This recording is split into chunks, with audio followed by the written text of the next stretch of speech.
Today on InvestTalk, we talked about Bitcoin's price movements, answered questions on ticker GEN, on Roth conversions, and another question on Bitcoin, and then finished off the day talking about Warren Buffett. This is InvestTalk, independent thinking, shared success. My main focus point today is about Bitcoin, and specifically Bitcoin's what some see as a critical week because of a potential Fed-driven surge, but also the influence Nvidia has not just on the tech space or on the market as a whole, but on Bitcoin specifically. Now, this week could be crucial, pivotal for Bitcoin and the cryptocurrency market. Before the week began, Bitcoin surged ahead towards the 65,000 mark. And a lot of that was due to broader dynamics at play in financial markets. The important context here is with regards to significant monetary policy shifts, hints that the Federal Reserve will begin cutting interest rates soon. Because this sort of monetary easing typically reduces the opportunity cost of holding non-yielding assets like Bitcoin, making them more attractive to investors seeking higher returns. That's one thing that may drive it ahead. Another is the cost of capital is just cheaper. So that begs the question, is now the time to invest in Bitcoin? Well, as of today, as of market close, as of just now, the price of Bitcoin has fallen off. It fell off 4.5% during the trading day. It's below the 60,000 mark now. And so it's subsequently fallen and started to follow a similar ranging that we've seen for quite some time now. And this is interesting to me because for a while, people thought that a major catalyst towards Bitcoin price appreciation would be the announcement of ETFs. And certainly the price is higher now than it was. I believe it was in the 20, 30,000 range before the ETFs were launched. But you think about the dynamic of ETF volume. ETF volume is less sticky volume, meaning that it's more in and out than holding the underlying cryptocurrency itself. I would think that the explosion of ETFs and volume being soaked in by ETFs would lend itself towards making Bitcoin's price fall more in times of economic stress. If you are opening up Bitcoin towards different investors, ones that don't already hold it are therefore going to be the ones that least understand it. I put in air quotes. And so I think the effect down the road that this might have on Bitcoin isn't exactly what people intended it to be. Now, the same dynamics apply to Bitcoin as with any other asset. The thing that drives Bitcoin higher, and the reason why it's become more correlated with markets and specifically more correlated with tech, is because more liquidity and flows is what drives it higher. And there certainly are some benefits, but the benefit of holding Bitcoin seems to me the only real explanation people have is price goes up. And I still haven't had someone provide me with a reasonable explanation that doesn't just hint towards the fact that it has a finite supply. If it is a currency, it needs to be a medium of exchange. If it's volatile, people won't use it as a medium of exchange. And so the risks here, and this is the risk of owning anything that you might not understand. This is why we always preach to know what you own. The risk is that none of what people says comes to fruition here. This is the ultimate long duration asset here. There is no cash flow that backs up the worth of Bitcoin. There is currently no large swath of people or businesses that accept it as payment. And I've mentioned a concept multiple times during this. I mentioned Bitcoin approaching 65,000. I mentioned Bitcoin dipping back down below 60,000. And what I'm quoting Bitcoin in is in dollars. And so the main argument that Bitcoin is the money of the future, to me, doesn't seem to be the case, given that we still quote its price in dollars. Now, I still think it's trying to find its footing. I think the technology is fascinating. I think a public ledger of transactions that's immutable has its benefits and can benefit a lot of things, health records. And maybe it is, as Ray Dalio suggests, just one of many in competition for money of the future. But I think when we look at assets, we need to think about our holistic portfolio as looking at correlations. And certainly over the last couple of years, Bitcoin has become more and more correlated with the traditional asset classes that we already include. And so I would say that even if you want to include it as part of your portfolio, it has outsized risks. And investing is about risk and return. But as always, know what you own. Let's talk a little bit about the market today. US stocks were lower. They ended off of their worst levels today. The Dow was down almost 40 basis points. S&P 500 down 60 basis points. The Nasdaq down 1.12%, and the Russell 2000 down 65 basis points today. I'd say most of today's weakness came after a mostly higher but uneventful session yesterday. Stocks remain somewhat listless. The market really waits for its next round of catalysts. Big tech broadly lower, with Nvidia down in choppy trading ahead of the results that released after the close. Other underperformers, looks like semis didn't do particularly well. Energy, tech hardware, copper, and aluminum. Outperformers included pet products, Chewy, a particularly good name today, department stores, banks, insurance companies, credit cards, trucking, tobacco, and utilities. Dollar index was up 60 basis points, gold finishing down the same amount, 60 basis points. Bitcoin futures down 4.6%, dipping back below the $60,000 mark. WTI crude oil ended down 1.3%. And overall, I think the weakness was fairly broad-based, but nothing seemingly definitive as shifting away from what the path of least resistance seems to be. It's mostly the market in waiting mode. And so with Nvidia, beat and a raise was widely expected. That's what we got. It wasn't as big a beat as there has been. So certainly it'll be interesting to see how the market reacts to that tomorrow. Looking ahead, the buyback blackout window comes into play in mid-September, as does negative seasonality. Election uncertainty also is going to be a big overhang that might prevent the market from moving sustainably upward. Now, there's nothing on the U.S. economic calendar today. Though Treasury supply again was in focus, there's a poorly received $70 billion 5-year auction on the back of some poorly received auctions in the recent past. Some Fed speak. Bostic said last week the Fed can't wait until inflation is back to 2% to begin cutting. Thursday brings initial claims, the second release of the Q2 GDP projection, of Q2 GDP, and pending home sales, while personal income, spending, and PCE inflation, as well as Chicago manufacturing PMI and University of Michigan consumer sentiment are out on Friday. A reminder, core PCE inflation expected to be the highlight of the week. Street looking for 20 basis point month-over-month increase, which would push the year-over-year rate up 10 basis points to 2.7%.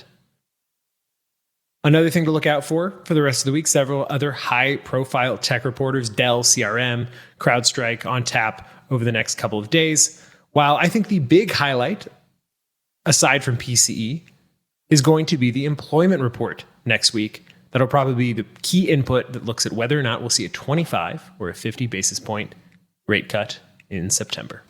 Let's answer our first caller question now. Hi, Luke and Justin. This is Brandon in Washington, D.C. Curious on your thoughts of ALRM.com Holdings, ticker ALRM. I will look forward to your thoughts on the podcast. Thank you. So ticker ALRM, Alarm.com Holdings, is a cloud-based service company that installs for commercial and residential purposes security systems. And so not only are they selling security systems that are web-enabled, but they also have a subscription service, which has been probably the primary driver of their growth. Now, going back to 2022, they had some pretty big growth from 2020 to 2022. And that's tapered off a little bit. Their most recent quarterly report, $234 million in sales, represents about 4% year-over-year growth. And that 4% number seems pretty stable for the next several months, going into September, December, then March of next year. Now, with that revenue growth, their cash flow has improved, which is solid. They had about $526 million in debt at the end of last year. That's doubled since then, perhaps in an attempt to expand. And their earnings projections have been pretty flat. I know their guidance in the most recent quarter, they downgraded their guidance just slightly. And we've been seeing some insider sales from executives, specifically their CFO. Now, when we talk about insider sales, that's not necessarily a bad thing. A lot of insiders get compensated with stock. And so when you get too high a concentration, as we recommend for you listeners that also get compensated in stock, it makes sense to divest from some of those shares, to lower your exposure to that one company. And so it's just something to consider within the full picture of slowing growth rather than something that is necessarily a red flag. Now, the profitability has kind of fallen a little bit, but is projected to be better this year. Net margin at 13%, up from 9.2%. But I think the main issue here, I mean, this name has been ranging for about a year now. It was on an uptrend, a short-term uptrend for a couple months, but it's back down to where it was practically a year ago, trading at 58, 53 a share. And so sometimes when a company tells you that growth still looks slow, you should believe them. In this case, it's trading lower than it has been for some time, about 4.5 times price to book, about 19 times cash flow. So still lower on a relative valuation perspective than it has been, but I could see this name ranging for quite some time until, one, people have more confidence in spending. Their hardware products are probably more than anything a one-time installation. So you would need more consumers to come into the market that need that installation. And so until you see their current growth strategy in terms of their SaaS and license revenue building, or at least their projection of it moving forward building, I think it'll probably range. I'd keep it on my watch list, but I don't think now is the time. Thanks for the call. Let's go to James in San Francisco, who has called in with a question. How can we help you today, James? Yeah, hi. How you doing? Thank you so much for taking the call. I had a question. It's a security. The ticker symbol is GEN, Gen Digital. Hopefully you're familiar with it. It's a company that I've been watching. It's not a explosively growing company, but it seems like a good, stable tech sector stock. But I got nervous in the global sell-off a few weeks ago. I sold my position, and I'm wondering if, even considering the current, political environment that we're in, if it would be a good long-term holding. Yes, let's get into it. Gen Digital is a cloud security, digital safety, threat protection, identity protection, information protection company. And it was hit back in the recent sell-off, as a lot of companies in this sector were. And I will state that this is why we don't get nervous and sell off our positions in sell-offs, because historically speaking, the market does recover. But taking a look at this name specifically, I think the thing that hits at me the most is, and you said it, there's not a lot of growth here. Their peak revenue was back in 2019. Now they've been steadily growing again since 2021, and their cash flow is positive and improving. Now it was negative up until 2021, which is certainly not a good thing. And so looking at their profits, their gross margin has been kind of declining, maybe hinting at a lack of efficiency in terms of converting its revenues into profits. Now, that's certainly not something we like. Now, looking at its net margin, projected to grow to 35% this year. But is that a function of the debt they're taking on? Well, they've been paying down their debt, though their debt has tripled since 2021, or doubled since 2021, about $4 billion in 2021, now $8.5 billion as the most recent quarter. It's a $16 billion market cap company. It pays a 2% dividend yield about. And it's got a little bit of short interest out there, but not too much. And so thematically, I like what you're thinking, especially in the wake of government notices about potential hacking towards political campaigns, in the wake of something we mentioned the other day, where we had 2.9 billion records stolen. So cybersecurity is definitely an important part or rather an important theme in terms of investing. But my problem here is that there just isn't a lot of growth. It's up 28% over the past year, up 40% year to date. Maybe keep it on your watch list, but this is a hold for me. This is a company that over the past 3 years has doubled its amount of debt. It's become a lot more levered. 1.75 is the interest coverage ratio at the end of last year. That's ticked back up to 2.65. But for me, too much debt on here with not a lot of growth is how I would sum it up. I like the theme, though. I like the theme you're thinking about. Cybersecurity is very important. Thanks for the call. We got a question about Bitcoin. It says, what are your thoughts on Bitcoin? I struggle to see a value in an asset that is not physical, like gold, does not produce yield or earnings, like bonds or stocks. Having said that, I've been wrong on it for a while, and I'm wondering if I'm missing out.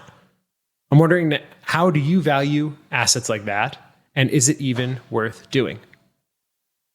Here's what I'll say, in addition to everything that I just said. You have not yet been wrong about the reasons why you do not think that it is a beneficial investment, other than the fact that price went up. And so our job is to fundamentally analyze why we're owning what we're owning. And just because the price goes up doesn't mean you're necessarily wrong. Prices go up so long as there's a market for it. And for now, there will continue to be a market for Bitcoin. Hi, this is Rick from Hawaii. Great show, by the way.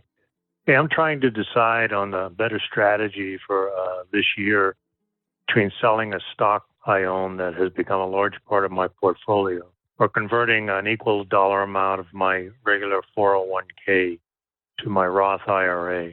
Both have an impact on my taxes and Medicare cost, although not exactly the same, but they're similar.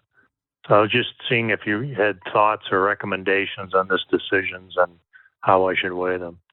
Mahalo. Well, thanks for the call. And I'm jealous that you're in Hawaii. I was just there a couple weeks ago, and I wish I was back. I will say that. But, I think the answer to this question depends on a lot of factors. One is the motivation for why you're selling. If you are trying to lower your exposure to a stock that has become a big part of your portfolio, converting from your 401k, where I imagine you have limited options, into an IRA, a Roth IRA, yes, would give you more capital in that account that you could use to diversify, but the concentration of that stock will still remain, because you should think of your stock concentration as not just the concentration in one portfolio, but of everything you own.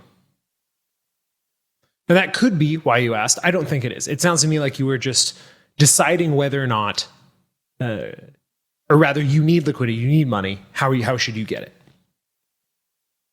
And so the answer to that question is something that depends on your tax rate, right? So when you convert from a 401k to a Roth IRA, you have to pay taxes on that. Now, one thing that is beneficial for our clients and how we help our clients is we actually have a Roth conversion tool, which takes your current income, your expenses, your current tax bracket. You can do lump sum, you can do recurring conversions, and it tells you what the tax cost of all of these things are. It sounds to me like you need something like that, because without knowing your tax bracket, without knowing your income situation, it's impossible for me to say what is going to be the most beneficial from an after-tax basis. Now, that being said, I also want to point out that if you have a particularly large position, you might want to just sell that anyway and diversify within your Roth IRA. But with the context of your question, I think you're asking about you needing access to money and what's the best way to do it. And so you should consult somebody who has access to your tax information for the answer to that. I hope I was able to help. It's difficult without knowing your specific circumstances. Thanks for the call. Now, one thing that tends to frustrate a lot of people, frustrated me as well, when I was in college and without credit, is how difficult it can be to build credit.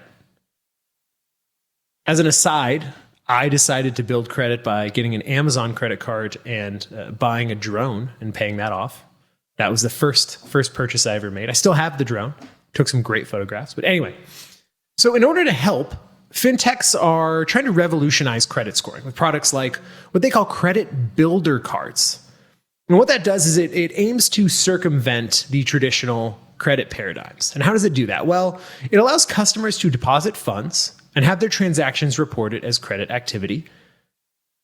And what that does is it tries to address a significant barrier in financial inclusivity, and that's the need for a credit history to borrow money and the necessity of borrowing to build a credit history. It's a paradox. It's difficult. So this is essentially a debit card of sorts where you can deposit funds and then draw down on those funds.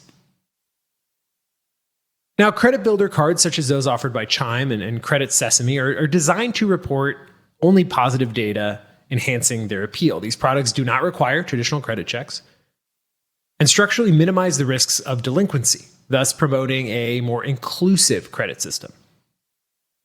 The shift is particularly significant for individuals new to credit or those historically reliant on cash and debit transactions. And by facilitating the building of credit histories without the traditional borrowing, these products really aim to be more inclusive. They impact broader financial inclusion, affecting decisions by employers, landlords, anybody who considers your credit history. Because credit history is considered in a lot of places.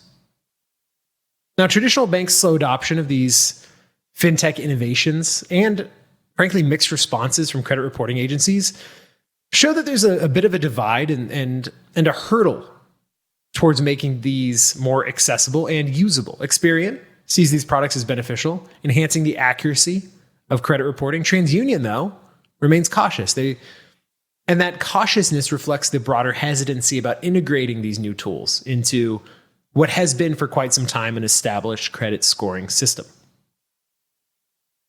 But the financial industry is constantly evolving. It's constantly in flux. And fintechs are driving a lot of that innovation.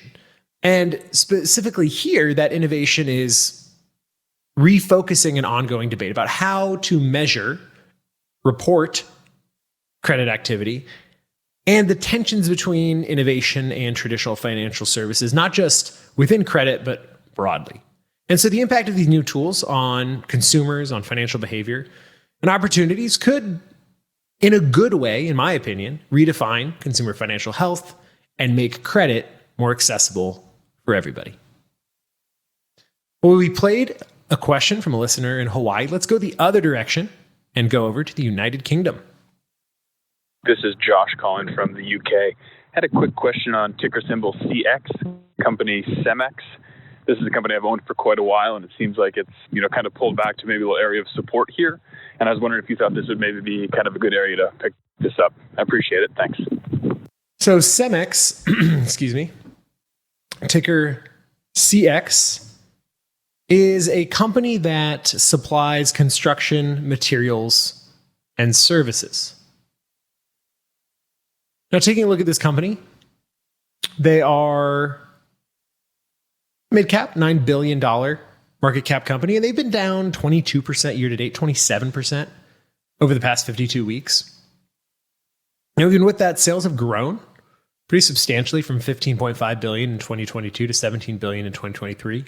That's $17.3 billion, projected to be $17.6 billion this year. So growth doesn't seem to be an issue, even at a time when construction materials companies broadly are not doing particularly well. So even in 2024, though it's underperforming the S&P 500 by almost 40%, it's still outperforming its industry by 1%. And so that's an indication that maybe this is one of the better companies within the space. Now, they lost money in 2020, but since then they've been positive. And over the next 2 years, their earnings are projected to increase pretty substantially. Now, they did buy back shares, so that does skew earnings per share. But regardless, everything looks to be on the right track. They have $8.8 billion in debt, though I imagine most of that is low interest bearing and pushed outward because their interest coverage ratio is about 4 times. So they're not overly levered. Now, with that being said, that was $8.8 billion at the end of 2023. Of the most recent quarter, $7.5 billion. So they paid down $1 billion worth of debt, $1.3 billion to be more specific, since the end of last year. So it looks to me like they're using their revenues, they're using their profits to pay down some of that debt, which is good. That's what we like. Now, they pay a small dividend, about 34 cents per share. But I think the general message here is the downward movement over the past year, now it's down 5% today. That's something to note as well. But the downward movement over the past year, past trailing 1 year, the past 52 weeks, and through year to date is not seemingly because of something this company is doing wrong. It's because of the industry as a whole. And so I look at this company who is paying down its debt, though it does have quite a bit, whose profitability is improving, cash flow is improving. And I think that we may be approaching a time where we might want to buy as demand starts to rebound heading into next year. Now, it's important to note that it looks like it broke some lower support. There's some more support down at the about 580, the 580 level. But over the past couple months, it's been on a clear downward trend. So if it holds at around the $6 level, I think that's a good time to pick it up. You could maybe start to buy now and dollar cost average in, that is buy more over longer periods of time to potentially lower your purchase price, your acquisition cost. But overall, I think this is a good company that's going towards or has been going through a tough demand cycle, as has the industry as a whole. Thanks for the call. Now let's flip over to our YouTube channel question bank. This question about TOL. What do you think about Toll Brothers? And what do you think it will do in the long run? So Toll Brothers builds new construction homes. And so what I imagine is this company is having a similar story. It's not, though. It's actually having a great time. It's up 38% year to date, up 84% over the past year. And so taking a look at that, let's look at how their revenue has grown. Well, about 7% revenue growth on an annualized basis over the past 5 years. About $1 billion. So maybe about 10% in this year. Certainly a good thing. It's trading at 9.9 times price to earnings, trading at a 2 times price to book value. Its cash flow has been improving. They've been buying back shares, actually. 5 years ago, they had about 150 million shares outstanding.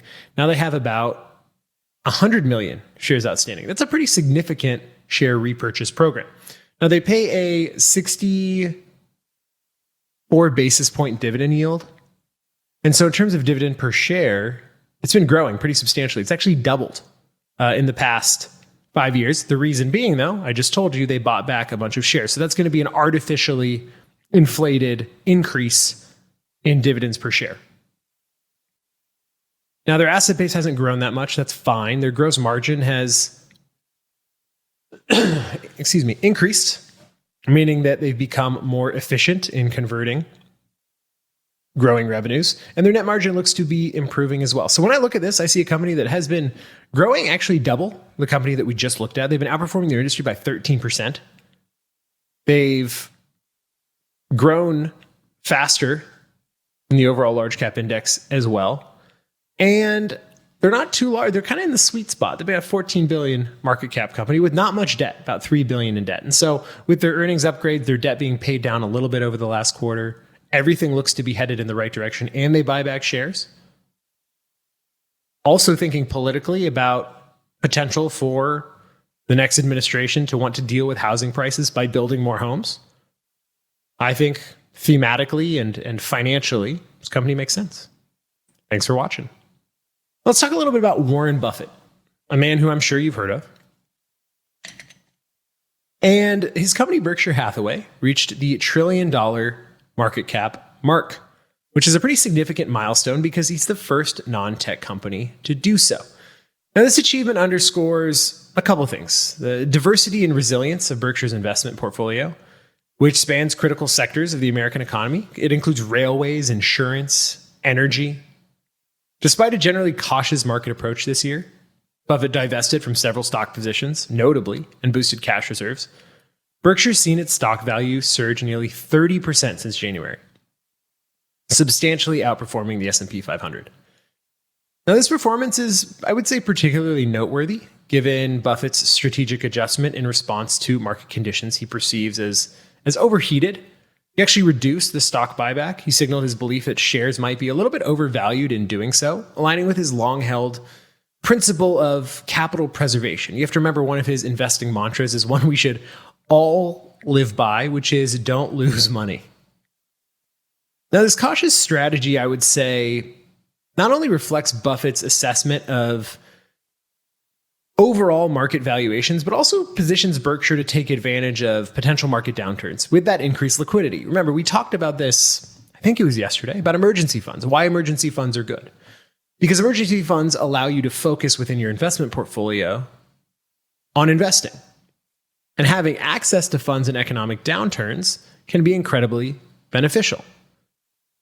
In fact, the growth of Berkshire's cash reserves grew to a record $277 billion, which is really a testament to his conservative investing approach.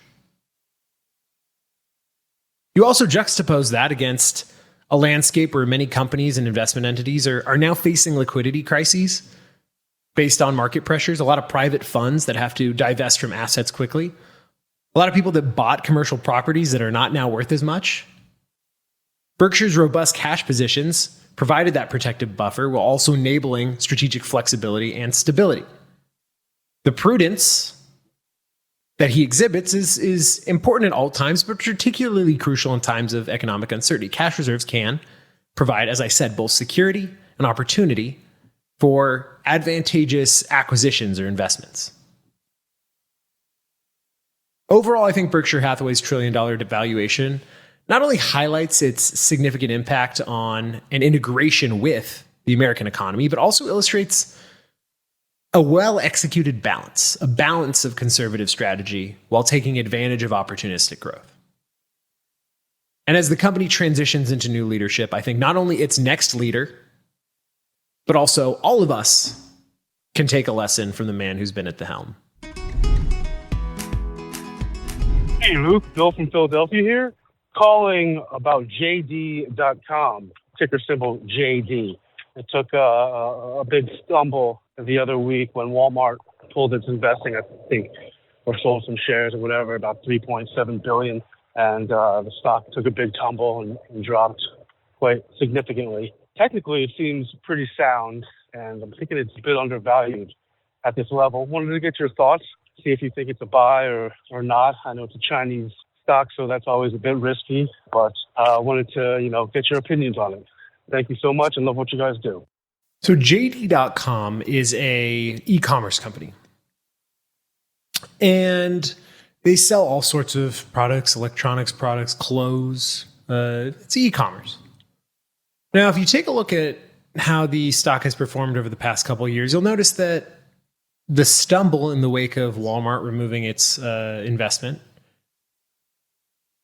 is rather something that's been going on for quite some time, since 2021. Which is interesting because over the past 5 years, their revenue growth's been pretty great, 17%. Now, their margins are smaller, but that's exactly what you'd expect for e-commerce businesses, for really commerce businesses generally. People that sell direct to consumer don't tend to have, especially clothes, electronics, don't tend to have wider, massive margins. But their cash flow has been steadily improving in a good way. Now, they have $9.6 billion in debt on a $36 billion market cap company. They pay a dividend, 2.81% is where the dividend currently stands. Now, that's probably bigger because the stock price has fallen. And their dividends per share, they actually just started paying a dividend in 2022, have grown. It grew from, looks like 60 cents in 2022, 74 cents last year, projected to be 81 cents this year. This is an interesting question because you have a market that is dominated by few names. And this is a business that, like you mentioned, carries risks because it is domiciled and operated out of China. We were talking the other day about how transparency within the Chinese market is going down, something that certainly is not good. And this is an ADR, it trades in the US, but its underlying shares, again, are in China. But I think this is one of the companies that may be something that the Chinese government tries to prop up a little bit. And so when I see a price to book of 1.3, its average over the past 5 years is 3.7. Its price to cash flow is 4. It is trading about as cheap as it has traded over the past 5 years. Now, that doesn't mean that it can't start trading cheaper. We all know that. And even with that 17% revenue growth, it's really slowed in the past couple years. But I think understanding the risks of investing in a company that is domiciled in China, for somebody who's willing to stomach that risk, this could certainly be a good investment. It is, like I said, as cheap as it has been in quite some time. And the profits are moving in the right direction. Their earnings are moving in the right direction. They lost money in 2021, 97 cents they made in 2022, $2.15 last year, projected to be $3.88 this year, $4.07 next year. So if there ever was a time to get into JD.com, it would be now. But it is and has been on a precipitous downward trend for the past 4 years. And so until it breaks out, though, and you see growth start to correct towards where it was growing in the teens, in the 20 teens, I'm not sure that it's going to outperform the industry broader. And just understanding the dynamics of the industry are important as well, because so much of it is soaked up by so few companies. Thanks for the call. I'm Luke Guerrero. This completes another InvestTalk program. I thank you for listening. Justin thanks you for listening. And we both encourage you to tell your friends and family members about our free podcast downloads, which they can find at iTunes, Google Play, Spotify, or anywhere they get their podcasts.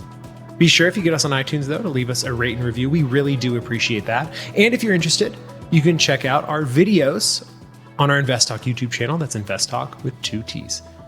Independent thinking, shared success. This is InvestTalk. Good night.